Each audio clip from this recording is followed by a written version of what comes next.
it was discovered that there were various linguistic connections between Sanskrit and the languages of Europe.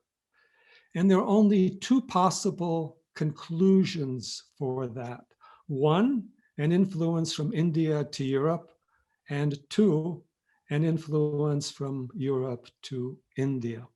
In the colonial era, the influence from India to Europe was not desirable. That would subordinate Europe to India again, as in the past. So they came up with this idea that the languages migrated from Europe to India, and the Sanskrit and a lot of the other things that were regarded as great in India were borrowed or came from outside the country and had perhaps a European connection.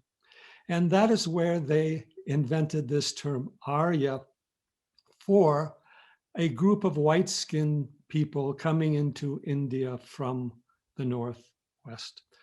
Arya is a Sanskrit term for nobility, respect, culture.